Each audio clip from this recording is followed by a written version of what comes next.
मन की शांति चाहिए तो पॉजिटिव रहना सीखो। जिंदगी में उम्मीद नाम की चीज अच्छी है, मगर हर किसी से नहीं, क्योंकि गलत लोगों से लगाई हुई उम्मीदें आपकी सारी उम्र खराब कर देती हैं। संसार में जिन लोगों को संतान सुख प्राप्त हुआ वो तो भाग्यशाली हुए, लेकिन जिन्हें संतान से सुख प्राप्त हुआ वे सौभाग्यशाली हुए।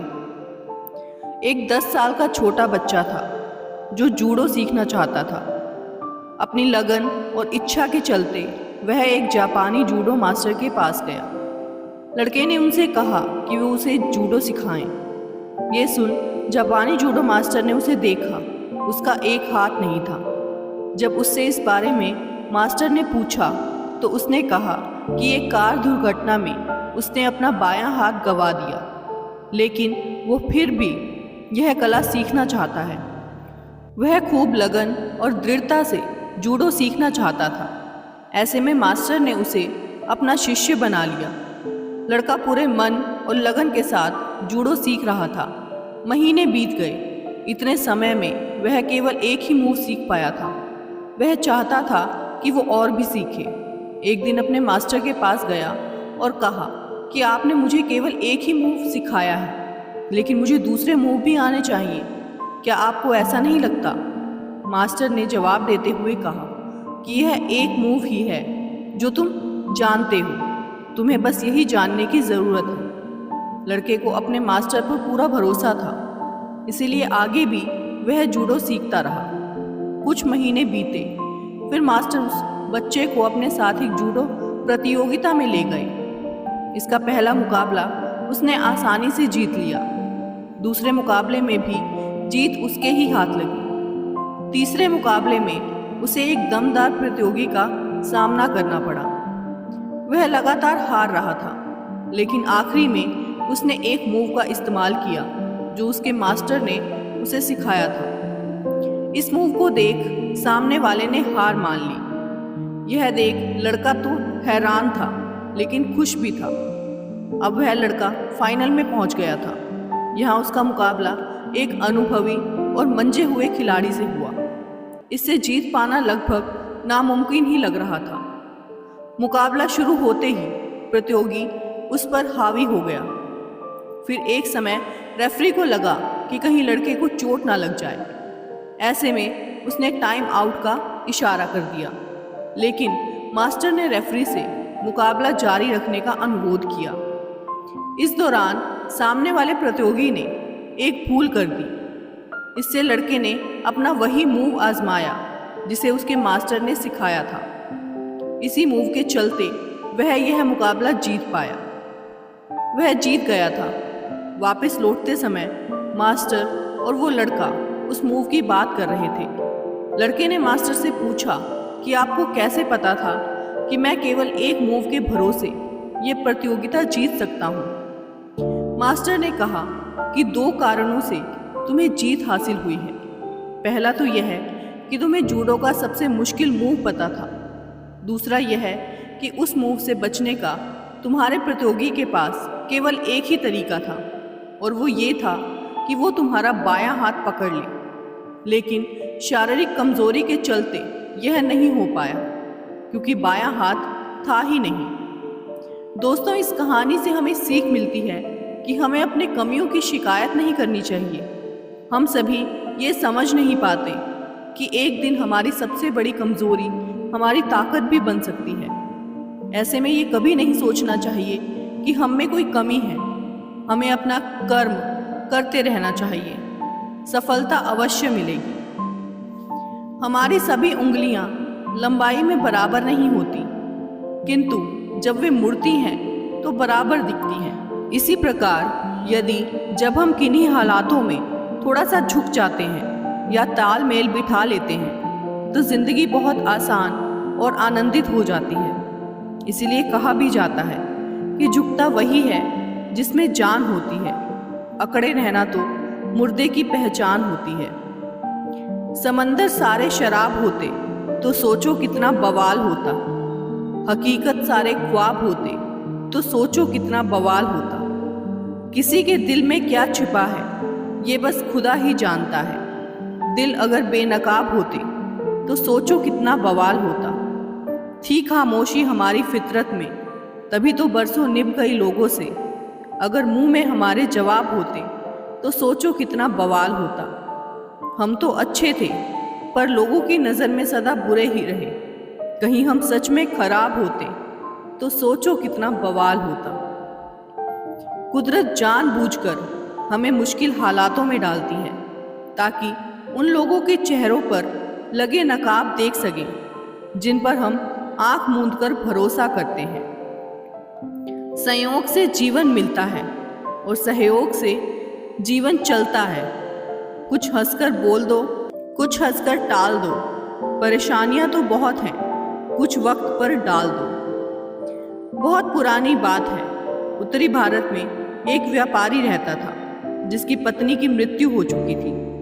पहाड़ी पर स्थित अपने घर से वह अकेला मैदान की ओर नीचे शहर में जाता था और चीज़ों की खरीद फरोख्त करता था। एक दिन उसने मार्ग में मन बहलाने के लिए किसी और जगह जाने का सोचा। वह एक पहाड़ पर वादियों और जंगलों का नज़ारा लेने चला गया। कड़ी दोपहर में उसे नींद आने लगी। उसने सुस्ताने के लिए कोई जगह ढूंढनी चाहिए। उसे एक छोटी सी गुफा मिल गई। वह भीतर जाकर सो गया। जागने पर उसने पाया कि उस गुफा में कुछ था। उसने टटोला तो पाया वहाँ 7 घड़े रखे थे। डरते डरते उसने एक घड़े का ढक्कन खोला। घड़े में सोने के सिक्के भरे हुए थे। एक एक करके उसने 5 घड़े खोलकर देखे। सभी में सोने के सिक्के थे। छठे घड़े में उसे एक पुराना कागज का टुकड़ा भी मिला जिस पर लिखा था, इन सिक्कों को ढूंढने वाले सावधान हो जाओ। ये सभी घड़े तुम्हारे हैं, लेकिन इन पर एक शाप है। इनको ले जाने वाला उस शाप से कभी मुक्त नहीं हो पाएगा। उत्सुकता में बड़ी शक्ति है, पर लालच उससे भी बलवान है। व्यापारी सभी घड़ों को किसी तरह अपने घर ले गया। फिर उसने सोचा कि सारे सिक्कों की गिनती कर ली जाए। एक एक करके उसने 6 घड़ों में मौजूद सिक्कों की गिनती कर ली, लेकिन 7वां घड़ा आधा ही भरा हुआ था। व्यापारी बहुत दुखी हो गया। शाप की बात कहने वाले कागज को वह बेकार समझकर फेंक चुका था। उसे वह बात याद भी नहीं थी। व्यापारी के मन में अब और अधिक लालच आ गया था। उसने सोचा कि कैसे भी करके 7वें घड़े को पूरा भरना है। उसने और अधिक धन कमाने के लिए एड़ी चोटी का जोर लगा दिया, लेकिन 7वें घड़े में जितना भी धन डालो वह हमेशा आधा खाली रहता था। व्यापारी कुछ साल और जिंदा रहा, लेकिन अपने धन का उसने कुछ भी आनंद नहीं लिया, क्योंकि वह उसके लिए कभी भी पर्याप्त नहीं था। दोस्तों, इस कहानी से हमें सीख मिलती है कि लोभ के चक्कर में पड़कर व्यक्ति जीवन का वास्तविक आनंद खो बैठता है। आनंद की कोई परिभाषा नहीं। गरीब के घर साइकिल की खुशी भी BMW से कम नहीं। भगवान को पाना है तो पूजा के नियमों से ज्यादा जीवन के नियमों का पालन करिए। जैसे किसी के साथ दुर्व्यवहार मत करिए, किसी का दिल मत दुखाइए, किसी दुखिया को मत सता, क्योंकि ईश्वर किसी सिद्धांत वाले पुजारी की सुने ना सुने, लेकिन वो हर उस दिल की सुनता है जो निष्पाप है, निश्छल है। किसी ने क्या खूब कहा है, आसमान में मत ढूंढ अपने सपनों को, सपनों के लिए भी जमीन जरूरी है। सब कुछ मिल जाए तो जीने का मजा ही क्या, जिंदगी में एक ना एक कमी भी जरूरी है। जीवन में तकलीफ उसी को आती है जो हमेशा जिम्मेदारी उठाने को तैयार रहते हैं, और जिम्मेदारी लेने वाले कभी हारते नहीं, या तो जीतते हैं या फिर सीखते हैं। माना कि औरों के मुकाबले कुछ ज्यादा पाया नहीं मैंने, पर खुद गिरता संभलता रहा, किसी को गिराया नहीं मैंने। किसी को वही देना कि जब वापस आए तो हंस के ले सको, बात हो या व्यवहार, क्योंकि दुनिया गोल है और नियति तय है। क्रोध में बोला हुआ एक कठोर शब्द इतना जहरीला हो सकता है कि आपकी 1000 प्यारी बातों को 1 मिनट में नष्ट कर सकता है। वक्त बीतने के बाद अक्सर ये एहसास होता है, जो छूट गया वो लम्हा बेहतर था। हम उस कमज़ोर सामाजिकता के दौर में हैं जहां इंसान अखबार में छपी झूठी खबर पर भरोसा कर लेता है, मगर सामने वाले की कही सच्ची बात पर नहीं।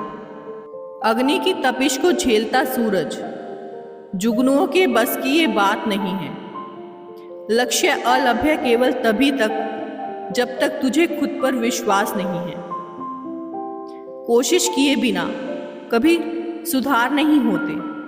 संघर्ष और प्रयत्न कभी बेकार नहीं होते। कड़ी मेहनत से बदलती है किस्मत की रेखाएं। रातों रात कोई चमत्कार नहीं होते। जो कर सकता है कर देता है, जो नहीं कर सकता वो सिर्फ ज्ञान देता है। अजीब सौदागर है ये वक्त भी। जवानी का लालच देकर बचपन ले गया और अमीरी का लालच देकर जवानी ले गया। कुछ लोगों ने मुझसे कहा, बहुत बदल गया है तू। मैंने भी मुस्कुरा कर कहा, लोगों के हिसाब से जीना छोड़ दिया है मैंने। 4 लोग क्या कहेंगे?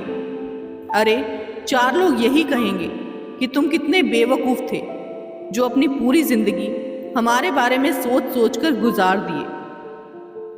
किसी के बुरे वक्त में उसका हाथ पकड़ो, सहारा बनो, उसे हिम्मत दो, क्योंकि उसका बुरा वक्त तो थोड़े दिन में चला जाएगा, लेकिन वो दुआ आपको जिंदगी भर देता रहेगा।